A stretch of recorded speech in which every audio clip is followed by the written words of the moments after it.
Een stroomkabel voor windparken op een Noordzee Boetenskiermozeg wordt op zijn meest 110 miljoen euro duurder. Dat wordt Juist bekendmaken op een speciale harkzit in de Tweede Kamer. Onder Valkena, daar has het ronde tafel peteer, hast je hieronder volgen.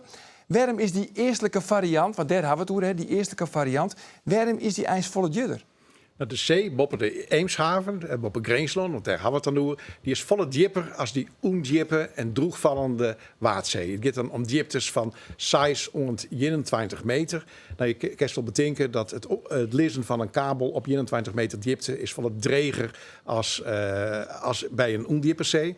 Boven dat lezen er al meer kabels en ten het moet dan sowieso onderzoeken of het wel mogelijk is. Maar het zit nou al vast dat het een stuk duurder wordt. Ja, Juist gaat dus over die stroomkabel, Juster gaat over het warrien naar gas onder het water. Zit het water dan zo heeg op die politieke agenda? Ja, nou, Afghanistan zit nog erger op de politieke agenda. Ja, die kent het omtinken van het water, kan je positief uitlezen, maar ik negatief. Het had er vooral mee te maken dat er behoorlijk wat bedreigings op het water aankomen. Het gaat om gaswinning, het gaat om soortwinning, het gaat om die stroomkabel. Het gaat ik nog een keer om de zeespiegel die het omheen gaat. Ja, in Den Haag has het dan over een cumulatief effect. Nou, dat wie van het Tweede Kamerlid zeer te groot, uit woord zijn van D66, onleiding om die harkzit te organiseren, om informatie op te helpen van hoe het dan verder moet met die stroomkabel of er alternatieven voor te bedenken binnen. Nou, om tafel zie je een tennet, provinciebestuurders en we gaan een paar fragmenten uit dat debat op een ritje zetten. En dit is de kabel waar we het over hebben. Dus dit is de buitenkant en dit zijn de 3 geleiders, de 3 fasen waar de stroom doorheen loopt. En de route van deze kabel is een moeilijke keuze, zoals we hebben gezien. Als beheerder van het net is het ook onze taak om de voor- en nadelen in kaart te brengen. Zodat de staatssecretaris en u een weloverwogen keuze kunnen maken. En wij begrijpen het belang van het Waddengebied heel goed. Het kan maar 1 keer goed. Het kan maar 1 keer goed. En ik probeer die uitspraak toe te lichten. Onze boodschap als bestuur van de provincie Friesland is: kijk naar het grote plaatje. Doe niet aan tunnelvisie. Neem alles mee. Waar wij voor staan is onderzoek ook vooral het traject kabel aan laten sluiten bij IJmuiden. Kijk, voor ons is het heel duidelijk. Wij hebben gewoon duurzame stroom nodig om de industrie te verduurzamen. En zoals u weet, we hebben kolencentrales, biomassacentrales, gascentrales.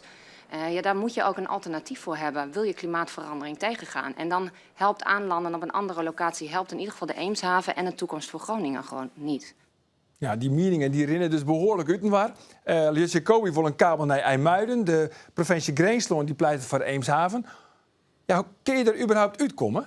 De staatssecretaris en de Tweede Kamer die mij onder eind van het hier de knoop terughakken. En ontnota wat er vooral naar 2 tracés zien. Naar een westelijk tracé, ja, dwars terug Schiermonnikoog, dus dwars terug het Nationaal Park. Of eronder terug, zei Tennet. Nou, en het eerstelijke dossier, het tracé, de hier met de Kaloer, vanuit de Noordzee direct naar de Eemshaven.